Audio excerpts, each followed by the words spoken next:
एक पत्नी अपने पति से बहुत हैरान रहती थी। वो कहती थी आप कुछ बताते ही नहीं, कुछ बोलते ही नहीं, बिजनेस कैसा चल रहा, धंधा कैसा चल रहा, कुछ तो बताओ। तो पति बोला रहने दो, सब ठीक है, अच्छा तुम तो काम धाम देखो, भोजन भजन करो, आनंद से घूमो फिरो, बस प्रेम से रहो। पत्नी बोली वाह, हम तुम्हारी पत्नी है, अर्धांगिनी है, कुछ तो पता चलना चाहिए, टेंशन में रहते। अब पति ने सोचा कि तुम पे इतना हमें भरोसा नहीं है, तुम प्रचार कर देती हो और हमारा काम धंधा थोड़ा सा अलग टाइप का है। पत्नी बोली आप हम पे भरोसा तो करो, हम नहीं बताएंगे किसी को। एक दिन पति ने ट्राई किया, झूठ मूठ का, बेचारा ऐसा मुंह लटका के बैठ गया। पत्नी बोली क्या बात है? बोले क्या बताएं? अरे नहीं बताओ क्या बात है। पति बोला क्या बताएं, आज हम झाड़े जंगल गए, समझ जाओ पेट साफ करने। बोले आज हम झाड़े जंगल गए तो कौवा का पंख निकला पेट से। पत्नी बोली अरे राम राम राम। पर पति बोला सुनो, बताना नहीं किसी को।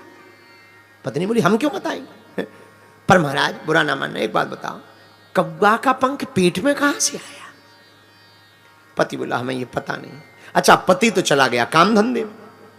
अब पत्नी बेचारी टेंशन में, कहीं कौवे ने अंडे तो नहीं रख लिए, घोंसला तो नहीं बन गया। अब इतने में पड़ोसन आई, क्या बात है दीदी आज मुंह लटका है? नहीं कोई बात नहीं। अरे दीदी क्या बात, हमें बताओ, हम तुम्हारी सहेली हैं, हम थोड़ी किसी को बताएंगे। अरे नहीं वो बताने में, अरे तुम्हें हमारी कसम है दीदी। अच्छा चलो तुम किसी को बताना नहीं। बोले क्या? बोले क्या बताएं, आज पप्पू के पापा को कौवा का पंखा निकला। अब पड़ोसन ने अपनी सहेली को बताया। उसने कहा अरे तूने सुना? बोले क्या? वो नहीं है पप्पू के पापा? बोले हाँ, उसके पेट से कौवा निकला। उसने तो पंखा बताया था, इसने कौवा बना दिया। अब उसकी सहेली ने अपनी सहेली से बताया, अरे तुमने सुना क्या? वो नहीं रहते पप्पू के पापा? बोले हाँ, उनकी पेट से तो रोज सुबह झाड़े जंगल में कौवा निकलते हैं। उसने अपनी सहेली से, अरे क्या बताएं, तुमने सुना क्या? वो नहीं रहते दुकानदार पप्पू के पापा? बोले हाँ, उनके पेट से रोज कौवा ही कौवा निकलते हैं। पूरे गांव में हल्ला हो गया। अब तो गांव वाले रोज देखें मकान पे, अच्छा पहले कौवा होते ही बहुत थे, और मकान पे कौवा बैठा देखे हैं, आज निकला। एक दिन वो बेचारा लोटा लेके गया जंगल, झाड़े जंगल, पेट साफ होना, गांव वाले पीछे पीछे के चलो देखें कैसे निकलते हैं। हाँ, अब इसने कहा बड़ी आफत। तो गांव वाले छिप गए। अब ये बैठा, जैसे ही बैठा, किस्मत की बात, जिस पेड़ के नीचे बैठा था उस पर कौवा बैठी थी। गांव वाली बोली देख देख देख देख देख, पीला पीला है। अरे एक बोला नहीं गीला है, लगता है अभी अभी निकला। अब वो बेचारा लोटा वोटा करके बाहर आया। गांव वाले हाथ जोड़ के खड़े हुए, कहा भैया कब से निकल रहे? ये बोला क्या? अरे बोले नहीं, ये हमें समस्या समझ में नहीं आई। तुम आदमी हो और भैया ये पेट में चोंच नहीं मारती? तो अब इसके दिमाग खराब, इसे पता ही नहीं था। तो बोले क्या? अरे अब समझदार हो तुम। अब क्या तो ठीक है, एक दिन में कितने कौवा निकल आते हैं?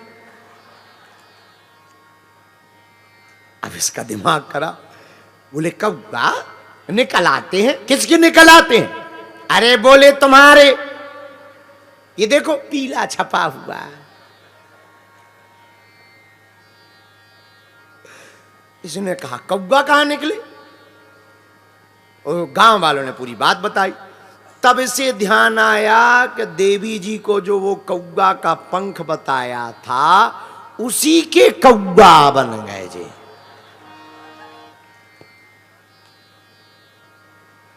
हमें लगता है शंकर जी ने इसीलिए सती जी को बात नहीं बताई। तो देवियों को किसी भी बात का प्रचार करना हो, माताओं को बता दो, माताओं के पेट में नहीं खटाती। माताएं कथा में भी आएंगी तो बात कहें, कहाँ से आई भाई? अच्छा अच्छा अच्छा अच्छा, झांसी से आई हूँ। साड़ी अच्छी है, साड़ी अच्छी, साड़ी अच्छी। हमारे तो पति देव एक बार पीली ले आए थे, फिर उनकी आंखों में चुभन लगी थी, सो फिर उन्होंने कलर लाई नहीं। जब तक अपने खानदान की बात करनी लेंगी, पूछनी नहीं, तब तक। एक बार एक स्कूल में एक परीक्षा हुई, जो बालक सबसे ज्यादा झूठ बोलेगा उसको 100 नंबर दिए जाएंगे। अब झूठी तो बोलना है। एक लड़का खड़ा हुआ, बोले सर, बोले हाँ, आज हमने रेगिस्तान में ट्रेन चलाई। बैठ जाओ। दूसरा खड़ा हुआ, झूठ बोलो। सर जी, आज हमने एरोप्लेन को अपने आंगन में लगा दिया। अच्छा, बैठ जाओ। तीसरा खड़ा हुआ, सर जी हाँ, आज हम अपने पिताजी की शादी में डांस करके आ रहे हैं। अब झूठी तो बोलना है, ठीक है, बैठ जाओ। चौथे ने झूठ बोला, आज हमने एक कमरे में 2 माताओं को देखा और दोनों चुप बैठी हैं। मास्टर ने दोनों को उसको पास कर दिया, 100 नंबर देकर। जाओ, तुम्हें 100 नंबर देके पास किया जाता। तो बाकी विद्यार्थी बोले हमें फेल क्यों किया, इसको पास क्यों किया, हमने इतने बड़े बड़े झूठ बोले।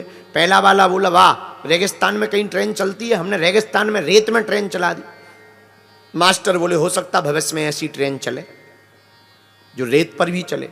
दूसरा बोला हमारा झूठ तो खतरनाक था, आंगन में एरोप्लेन लगा दी। बोले हो सकता भविष्य में ऐसी प्लेन आवे छोटी जो आंगन में लगाई जा सके। तीसरा बोला हमारा झूठ तो बढ़िया था, पिता की शादी में डांस करके आए हैं। तो मास्टर बोले हो सकता पिताजी तुम्हारे दूसरी शादी करें तो तुम्हें मौका मिल जाए डांस करने। ये तीनों तो संभव हैं, पर जिस चौथे को पास किया ये असंभव है कि एक बंद कमरे में 2 माताजी बैठी हो, दोनों चुप हो। ऐसा मुश्किल है, इसीलिए उसे पास किया। तो हम आप लोगों के विरोध में नहीं है। भगवान शंकर से हमें याद आया, माता सती को कोई विषय नहीं बताया। दक्ष के साथ जो भी हुआ, कुछ दिनों बाद राजा दक्ष ने अपमान का बदला लेने के लिए यज्ञ का आयोजन किया। सबको निमंत्रण दिया, पर भोले बाबा को नहीं दिया।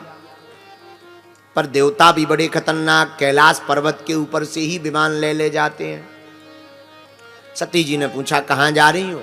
हाँ, अरे सती तू घर पर ही बैठी है, पता नहीं तुम्हारे पिताजी ने एक विशाल यज्ञ का आयोजन किया है, उसी में जा रहे हैं। हाँ हाँ जाओ जाओ जाओ, हम भी पीछे से आते हैं।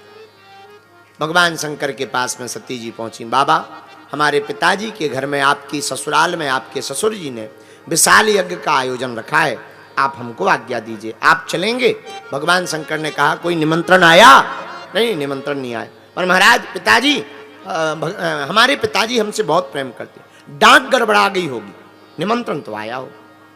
आज वो बात बताई। देखो कितना अद्भुत अनुभव है भगवान शंकर का। कब कौन सी बात बतानी चाहिए तब बताई भगवान शंकर ने। राजा को सबसे ज्यादा जिससे प्रेम है उसका नाम है सुरुचि। ये सबका हाल है, सबकी 2 प्रकार की बुद्धि होती है, वही 2 पत्नियां हैं, सुनीति और सुरुचि। ज्यादातर लोगों को सुरुचि ही प्रिय है, अपनी रुचि, जिसमें अपना मन करे वही करना। शास्त्र जो कह रहे वो कई बार खपड़ मंजन लगता है लोगों। हाँ, अरे महाराज शास्त्र की बातें हैं, कहना तो ठीक है, जीवन में उतारना बड़ा कठिन। बोलो सीताराम, जोर से बोलो जरा, और जोर से बोलो। देखो बुरा ना मानना, सुरुचि के अनुसार करना तो अच्छा है, पर परिणाम बहुत बुरा है। मन करे कि उठो ना पड़े ही रहो, तो कुछ दिन बाद तुम्हारे बैकसूल हो जाएंगे, फोड़ा पड़ जाएंगे। कोई काम ना करो जाए, केवल पड़े रहो खाते रहो, तुम देखना एक दिन तुम पागल हो जाओ बहुत जल्दी।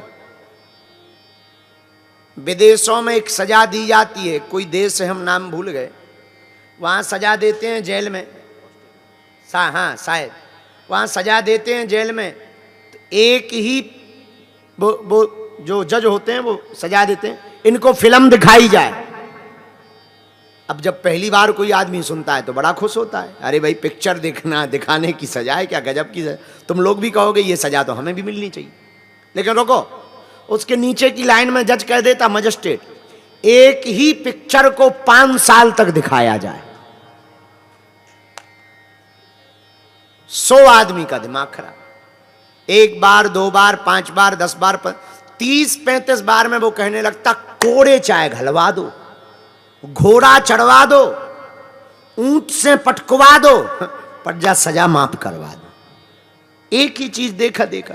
कई बार हमें एक आदमी मिला, खैर आप लोग नहीं ऐसा करना, ये हमारा ज्ञान नहीं है, उसका ज्ञान है। एक आदमी हमें मिला, उनका क्यों तुम त्रियाचरित्र क्यों करते हो? बोले एक को देख देख के मन भर गया। हमका ठटरी के बरे नक कटा, शर्म नहीं आती तुझे अपने मन से? ये अपराध है, महापाप है, नरक जाओगे नरक। तो सुरुचि सबको प्रिय, सुनीति बहुत कम लोगों को प्रिय, पर सुरुचि का परिणाम भयावह होता, सुनीति का परिणाम बहुत बढ़िया होता है। सुनीति मतलब शास्त्र की नीति के अनुसार जीवन जीना। बोलो सीताराम, जोर से बोलो जरा, और जोर से बोलो।